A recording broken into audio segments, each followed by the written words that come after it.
Now you have overcome this, but many people maybe are still there, in that position of saying yes to everything, bringing everything to their plates, and they don't know how to go from there. So your message and your experience can really help them to go through that and overcome it as well, to get that power, that energy to say, hey, no, even because first is my health, right? And taking care of myself, then I will do a better job. First, it's the health and that balance where you really need to find time for yourself as well. But the other thing, it's time. Because time is important. Where you put your time? You put your time on the most important things. You eat in the morning the deep work. You do the deep work in the morning, and you eat you eat the elephant one bite at a time. And in the afternoon, I was scheduling my tasks. So it's also depending how you work as a person. I think scheduling time properly and understanding how much you can carry on your plate, depending on the way how you work, it's also informing your decision to say no. If someone is saying, you have to be in that meeting and spend an hour in a meeting, when you are immersed in a deep work, which you know how valuable is and important is, you're just gonna ask the question, saying, if I'm gonna go to that meeting, someone needs to know that I'm putting on hold the work which I'm doing now. And this work is important for A, B, and C. What do you think that I should do? Do you think that shall we put on hold this? You can also place through a question a bit of like question marks in the other person's mind. Yeah. And they're going to say, to see the whole picture. Exactly, to see the full picture. Because your health, your time, things which are very critical for the type of job which you are doing and will also contribute to your image or to your exposure, those are the things which you must prioritize first. And if you are working in a corporation which is customer centric, definitely when it comes to the work which you prioritize, instead of prioritizing things like the bureaucratic things first, or even if it's urgent that you didn't deliver on a report about your travels and you are due that, I always take, I was always being late with my travel reports, by the way, even though, paying some penalties, it was always the case.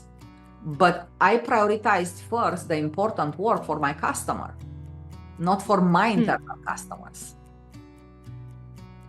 So you have to prioritize your external customer versus your internal customers.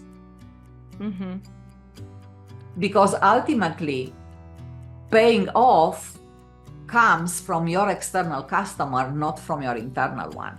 If your external customer is happy, definitely your internal customer is going to be happy and you're going to be happy. So I would say this is a new thing. So for someone who starts practicing saying no now, this is a new thing. And I think that we can start talking about what is that kind of challenge which someone is facing when it comes to the new things or foreign things. And I think that we step into the xenophobia topic. Yes, the X for box. The X from the box. So we talked about the beliefs, we talked about obedience. Let's talk about xenophobia. And I think, xenophobia, I'll say something like right now. Xenophobia as a wall, it's a sort of non-existing wall for me, because I love change. I love changes. I love learning a new language. I love everything what is foreign, and even I crave to see some new things or go to a foreign country very often. I travel quite a lot. Yeah, But the same here. yeah.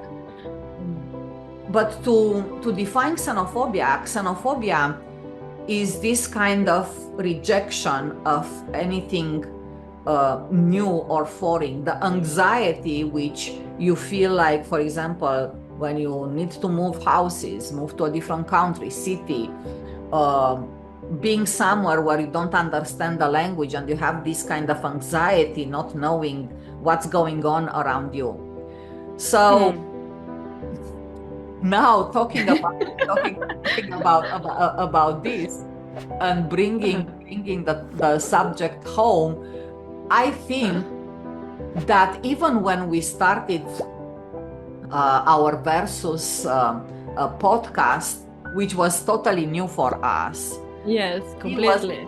For me, was my first time when I was doing a podcast, when I was recording. First time when I exposed myself on social media. But even then, I didn't have that kind of rejection and anxiety saying, oh my God, what am I going to be doing? And yes, it was a bit of a fear of being exposed, and we talked about, because this is how we launched our Versus podcast. But xenophobia, I wouldn't label it like this. What about you, Vicky? Well, I laugh because it's like, I think I would be like the opposite, you know. I would have like xenophobia, but for stagnation, not for the new things or foreign things, because I'm always looking for new things. What you said, like going to a new country, encounter a new language, for me, that is the best thing I can live, you know? So that's why I was laughing, because I don't know what xenophobia is at all. And as you said, yeah, maybe it's like a feeling of a little bit anxiety when I'm going to do something new, but excitement to see, okay, what this new thing is going to bring me, what I'm going to learn from it. That is what I really feel every time I'm going to connect to something new or foreign. So no, not xenophobia here at all. So therefore, because we do not have our own examples, and I know that you watched both parts of the Croods. Oh, I love them. The cartoon, which for me is the definition of xenophobia. And completely. And we have the main character in the Croods, the Grug, this caveman settling this cave in his cave with his family, rejecting the idea of moving any inch farther from the cave where they are living, being extremely fearful about any exploration farther a few miles from their cave. And you know, I was when we started to talk about the box and the xenophobia, I literally started to laugh inside, because this character is so representative for the anxiety. Think about, you know, and I totally recommend to our Versus visionary to watch this, you know. And both, because in the first one we have the cave, but in the second one we have a new box, and it's beautiful. It's also beautiful to see the difference. But in the first part, you know, I remember that even when his daughter, very curious, very thinking out of the box, courageous, very courageous person, very courageous, challenged him, he was extremely firm in his rules about why they're living in the cave and explaining how important it is that everyone comes back to the cave, because the cave was his box and his safe place, secure, and it was home, right? Yes, and even the images they use, like being in the shadow all the time, being locked down there and in the shadow. There are many, many beautiful and rich images and metaphors. And the other, and I think, you know, talking about xenophobia in the cartoon, it took an earthquake and the destruction of the cave to bring that sense of urgency for him to consider to go somewhere or to try something new. And when along the way, it's so funny, it became this kind of like very cool guy. Somehow coming from a modern world and know more about the world, right? He was totally rejecting the character because it was foreign. It was something unknown for him. New. So and one of the beliefs he was teaching the children was rejecting the new and be afraid of everything that is new. And he like reinforced this throughout the movie. You have to be fearful for the new, for the different, for the unknown.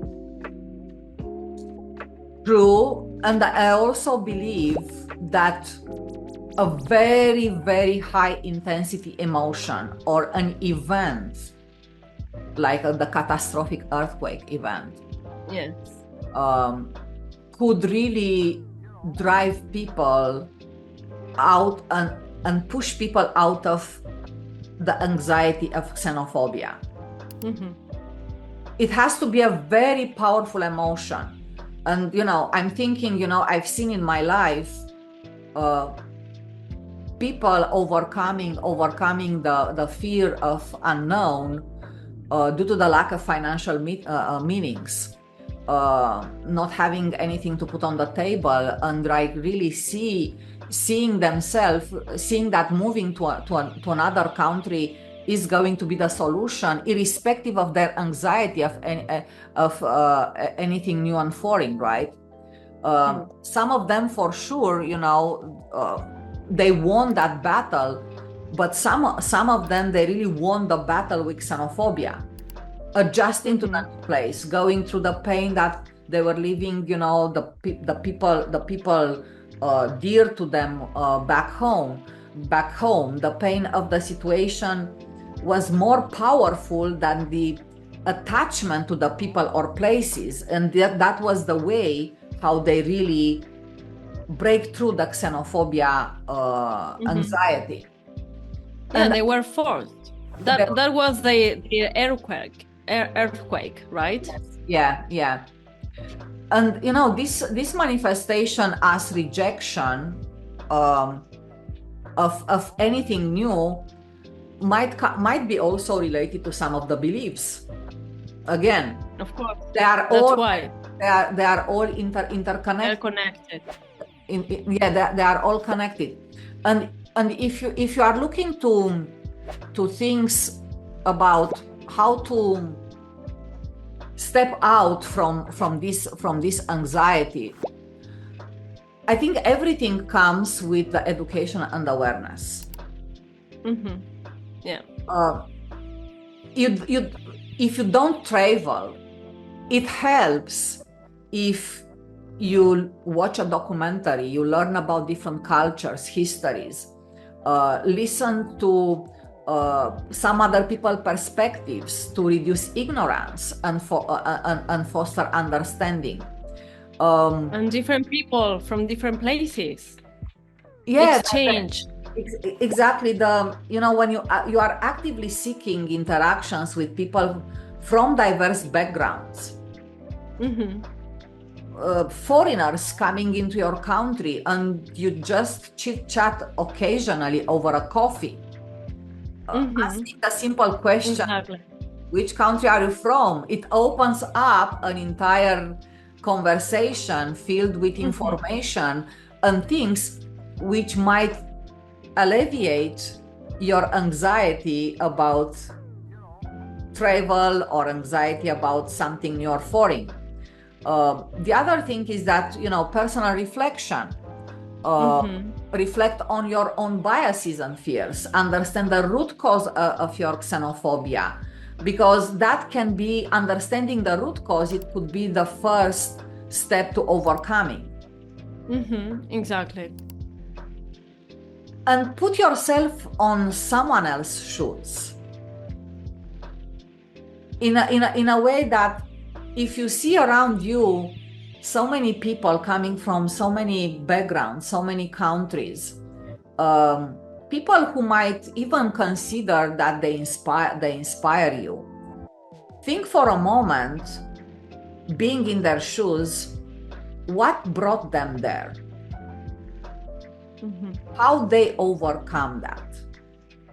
What was it, the purpose and the pain much higher than the fear? So I'm not sure if you have anything else, Vicky, regarding xenophobia and how we can overcome that. Well, I would also, I remember as I was listening to you about traveling and all this, I remember what I said before, that I had to open my eyes, my ears, and my heart, So cultivate mindedness is also important. And I remember an example when I went to live in Brazil. It was the first couple of weeks, and I met a group of other foreigners who were in the same organization. So we used to make groups and events. So during one of these meetings, I met a Mexican girl, and she was at that time she was upset because she was not able to find the ingredients to prepare her Mexican food in Brazil, And that really called my attention so much, because I was looking at her and she was very upset about it. How is it possible that I don't find the ingredients? I cannot prepare my meals. And I was like, well, why don't you just try the Brazilian meals? You are here, right? You're going to be here for 6 months. It's not that you're going to be here your whole life. You can enjoy what this country has for you. So I think that even if we travel, if we don't change our mindset, we don't open our ears, our eyes, our heart to receive that is new, we are going to be in the same place, True. She was complaining because she couldn't find the ingredients.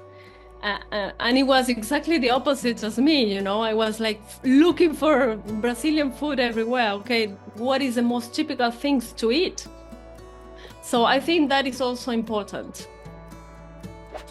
Yeah. So if we are about to summarize, Vicky, when we are talking about the box, the beliefs, the obedience, the xenophobia, I think we all understood that significant work is going to be replacing some of the beliefs with new ones. We talked about the obedience and the importance of saying no or yes in your condition. And when it comes to xenophobia, we talked about the anxiety, fearing something new or foreign. But also we came with some tools which are relevant either to each of the three, but also some tools that are relevant to all three. Because if I'm going back to all our episodes and we summarize here today the tools which we shared during the episodes, the tools are interchangeable. Mhm. Cultivate self-awareness, cultivate self-acknowledgement, Embrace authenticity. embrace authenticity, looking, looking to opportunities to reflect regularly, keeping your journal, try to put thoughts on paper, because in this way they sync between mind and heart. Asking yourself questions, what Yes. do I truly Identify your core values too. exactly, what are my core values, embracing Our your purpose. journey, understanding where you are and where you want to go, your present and your future, all these, And your why. and Your your why. why and your purpose.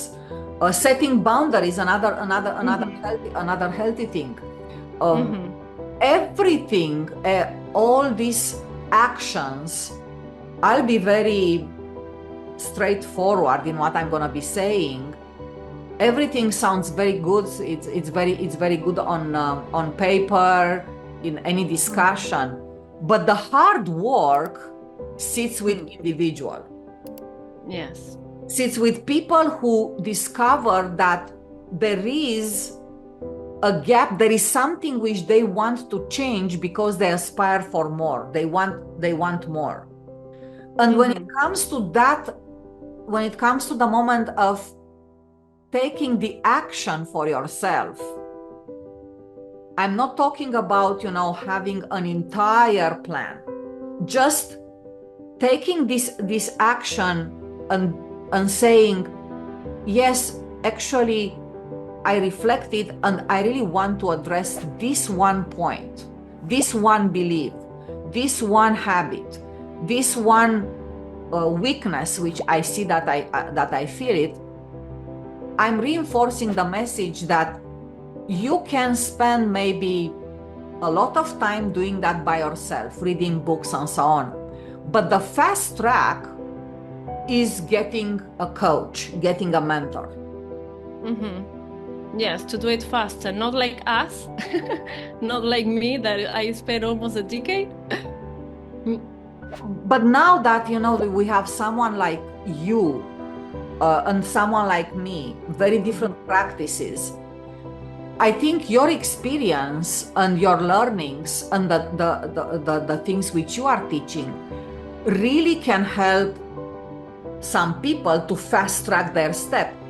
Maybe instead of spending like 10 years, they might spend just 10 months, because they have you and they have access to knowledge, practice, and blueprint, helping them to evolve faster.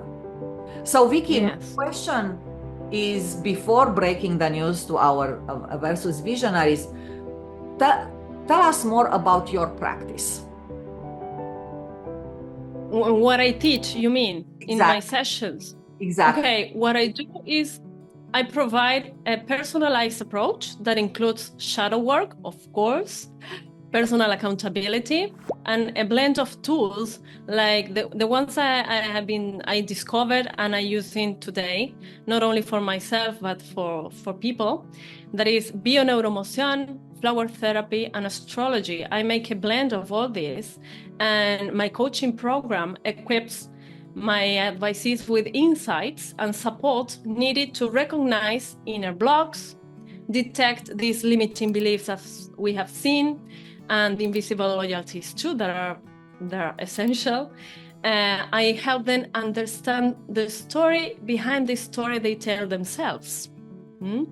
I help them release past traumas and foster a deep understanding of themselves, because if you don't know yourself, where are you going to go? If you don't know what you like, what your passion is, what your why is, what your values are, where are you going to go? So I help them do this. I help them do all this, and they gain the ability to break free from repetitive patterns and these stories that keep them feeling trapped. They uncover hidden aspects of themselves. they heal emotional wounds because we work with flowers, and they shift their perception through a transformative journey because everything starts in the mind. Always. So basically, that's what I do. By working with me, they can expect to gain clarity, emotional healing, a deeper connection with their authentic selves, because they will be connected to the truthful purpose of their soul, so that they can get aligned with it, and they will feel more empowered and equipped to navigate their life's challenges and live a more fulfilling life at the end. Stop repeating, stop living from the point what others want from me, So that's what I do. Amazing. So anyone who discovers that they need help in all the areas which you mentioned. Yes, of course. In case they want to listen to my podcast, because I do every Monday a podcast, but it's in Spanish. On Telegram, I will also leave the link here. It's only in Spanish, but if they want to participate, it is for free. They can join the community. Amazing. Amazing. And what about you? Because I would love them to know more about how they can overcome this obedience, this xenophobia with you. What are your services? My practice is very different than yours, and I do serve corporate professionals to help them transform their careers. A career transformation engages the awareness, the acknowledgement, all the beliefs which we talk today, and also some of the cool ingredients like creativity and courage. So I really help anyone who wants to boost their career.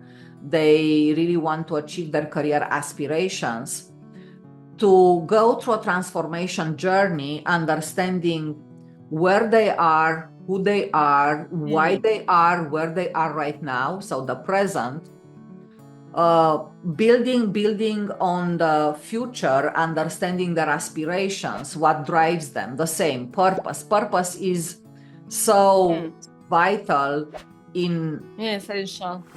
essential for anyone starting any transformation journey, either it's professional or personal. And through the transformation, holding hands with them, designing the future aspirations, understanding their purpose, going through beliefs, strengths and weaknesses, working out those areas which are going to help them to achieve where they want to go. On top of that, I'm holding hands with my clients in building the plan and keep them accountable to execute on the plan. So for whomever wants to understand where they are currently in their career, if they want to build a plan how to achieve their aspirations, working with themselves, how to get there, I'm here, and my website is going to be available soon. Woohoo! I'm very present on the social media, especially on LinkedIn. So for everyone in need to go through a transformative journey and rewrite their personal story, I'm here to help. Great. That's good news for everyone. Yes. But let's come with the other news. I think, Vicky, we didn't say at the beginning, but versus visionaries, this is our last episode. And I think we had a blast. And I really want to thank everyone being with us every Saturday, following us, giving us a lot of encouragement. I was looking to some of the comments, and there were positive comments, but the fact that people, they can resonate with us, I think, Vicky, this is like the highest encouragement which we can get. So being the last in the last episode from the series, it doesn't mean that you might not get to see us on different channels, different podcasts. And I'm very thankful for everyone following you on your social media, following me on social media, because those will be the channels where we are going to continue display our work, our support, our versus visionaries. Yeah, I'm also very grateful for our versus visionaries, and in fact, I'm grateful for the experience. When we started this podcast, we were like trying to overcome our fear of showing ourselves into camera, into the media, and wow, we did it. We did it. And I have to tell you that I really enjoy it. I saw that I can do it, that I like it, because before I was like, maybe I'm not good at this, maybe I'm not going to like it, but I really like it. So this was for me a complete win. And the only thing I hope is that our stories were very useful and that you can apply them. You can even keep the videos and re-watch them if you need, because they're going to be there. Okay, so I'm just feeling grateful. I'm very, very happy for the experience, really. And of course, as you said, Kira, they can follow us on LinkedIn, Instagram, on your YouTube channel, my YouTube channel, and keep harmonizing their contrast, right? Because this is not going to end. Yeah, keep harmonizing contrast versus visionaries. Hope that we deliver value to you. It's a win-win-win situation. And with some of them, we might see each other soon on different social media channels. Thank you, Vicky. Yes. It was one of a kind. Thank you so much. Thank you so much for this experience. I really love it. All the best. All the best. Ciao. Bye-bye.